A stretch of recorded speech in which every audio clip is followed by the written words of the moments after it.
अभी हम लोग रुके हुए हैं रास्ते में, गाड़ी में हो चुका है पेट्रोल ख़त्म, तो गाड़ी की टंकी फुल करा दी जाए क्योंकि गाड़ी को कल जाना है किसी लंबे सफ़र पे। और इसके बाद घर आए तो देखा किचन में चींटियाँ ही चींटियाँ हैं विंडो के पास, पता नहीं कहाँ से चींटियाँ आती। आई थिंक पीछे साइड में गेहूँ रखे हुए हैं, उन्हीं से चींटियाँ हो रही हैं। इसके बाद बच्चे ये गए हैं बच्चों को लेने और हम बनाने लगे हैं हाथ वाली सेवई, क्योंकि हाथ वाली सेवई नाश्ते के लिए ठीक रहेंगी। नाश्ता मतलब जो भी मान लो, दोपहर में थोड़ा बहुत हल्का फुल्का, शाम को तो डिनर बनेगा ही, तो इसी हिसाब से कुछ ना कुछ इसी तरह का बना लेते हैं। दूसरी साइड में मेरी बन रही है चाय, क्योंकि पहले मैंने सोचा था मैं सेवई नहीं खाऊंगी, जितनी देर में ये बनेंगी रेडी होंगी उतनी देर में बच्चों को मैं ये जो आया है ना प्रोटीन एक्स पाउडर समथिंग है, ये दोनों बच्चों को मिला के देना होता है, क्योंकि जो दवाई है उसमें ये भी है इनकी ग्रोथ के लिए। एक चीज़ आपने नोट की होगी, किसी भी डॉक्टर के पास जाओ तो उनके पैसा बनाने के अलग ही नियम रहते हैं, तो ना वो आपके बच्चों को कुछ भी प्रॉब्लम ना हो तो भी प्रोटीन एक्स दे देते हैं, और नहीं लो तो फिर उनके अलग ही नखरे रहते हैं कि हाँ लिया क्यों नहीं, जितना बताया उतना करो, फिर फ़ायदा नहीं होगा। ऐसे ऐसे करके वो आपको डराते रहते हैं। और हम लोग भी अपने बच्चों के प्रति इतने होते हैं कि हम सोचते चलो इतना किया तो इतना और सही।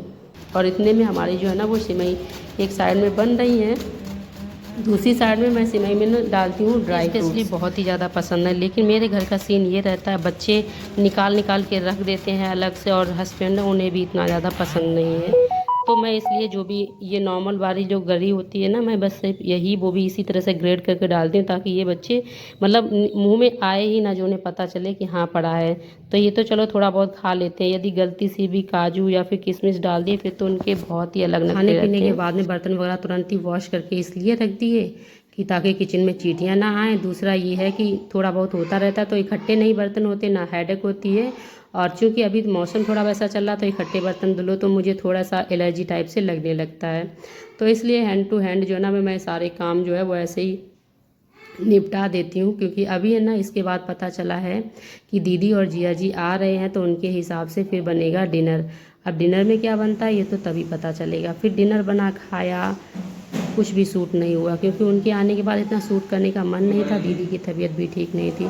तो ये है नेक्स्ट मॉर्निंग 3 बजे की क्लिप। शाम को सब लोग सो गए थे, तो वो लोग अभी जा रहे हैं, सुबह लगभग 3:30 पे निकलेंगे। तो अभी मैं चाय बना देती हूँ, चाय के साथ बिस्किट टोस्ट ये चीज़ वो लोग खा के निकल जाएंगे, क्योंकि लखनऊ जाना है तो यहाँ से लगभग 5 घंटे तो लगने ही हैं। तो इनके लिए ये लोग खा पी के निकल गए, बाबूजी गाड़ी ले गए हैं, और इसके बाद मैंने भी पी अपनी चाय, और इसके बाद मेरा आ गया योगा का सेशन।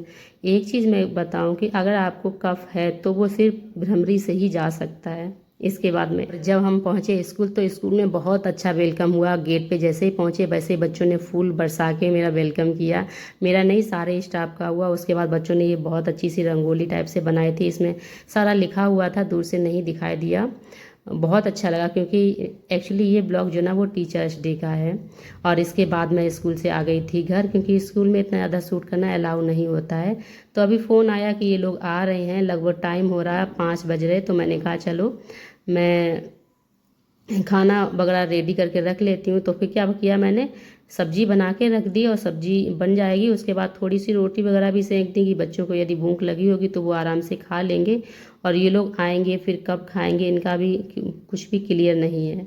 तो साथ ही के साथ में मैंने 2-4 रोटियां भी सेक के रख दी, ताकि बच्चों के लिए कोई प्रॉब्लम ना हो। और थोड़ा आज मेरी तबीयत भी साथ नहीं दे रही थी, क्योंकि ऐसा होता ना जब अकेले ड्यूटी जाओ, क्योंकि 2-3 टेम्पो बदलने होते हैं, पैदल भी चलना होता है, और फिर वापस लौट के आओ, बच्चों को बुलाने जाओ, तो तबीयत उतनी अच्छी नहीं रहती कितना सब कुछ अकेले मैनेज किया जाए। और आज गई थी तो बस वही फीवर सा लग रहा था कि मतलब शरीर में बहुत ज़्यादा थकान है, हाथ पैर टूट रहे हैं।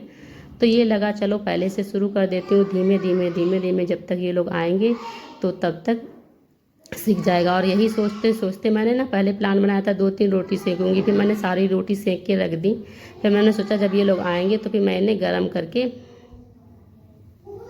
दे दूंगी तो ठीक रहेगा। और दूसरी साइड में पहले मैंने बनाया भिंडी, फिर मैं दूसरी साइड में ना कढ़ाई में, बच्चों को ना भिंडी थोड़ी कम पसंद आती कभी कभी, तो फिर मैं दूसरी साइड में इनके लिए बना दे रही हूँ आलू की सब्जी, ताकि ये अच्छे से आलू के साथ में अपना खा लें। इसके बाद जब ये लोग आए तो फिर ये लखनऊ की फेमस रेवड़ी जो होती है ना वो लेके आए थे। और चूँकि मैं चीनी नहीं खाती तो मेरे लिए स्पेशली गुड़ वाली ही आई है, ताकि मैं भी इसे खा सकूं। मोस्टली मैं मीठा कम ही खाती हूँ, कम क्या मतलब ऐसे ही कोई गुड़ वाली चीज़ होती है तो खा लेती हूँ, चीनी वाली तो मैं बिल्कुल ही लगभग 3 से 4 साल हो गए तब से मैंने चीनी की कोई प्रोडक्ट कोई भी चीज़ अच्छे से अच्छी नहीं खाई है। और इसके बाद ये लोग ना जाने की तैयारी कर रहे हैं, तो ये लोग लगभग गए थे रात के 9:30 बजे। उससे पहले खाना पीना इन सब लोगों ने खा लिया। और तो ये बस अभी जिया जी ना गेट का लॉक चेक कर रहे तो उन्हें ये अच्छा लगा, उन्हें भी अपने मकान में लगाने के लिए इस टाइप से चाहिए था। तो ये लोग रेडी हो गए और निकल लिए। तो अभी ये लोग पैदल गए, फिर बाद में कहा चलो बाइक से थोड़ी दूर है तो वहाँ पे छोड़ देती हूँ, वहाँ से आराम से बस मिल जाएंगी तो ये लोग निकल जाएंगे।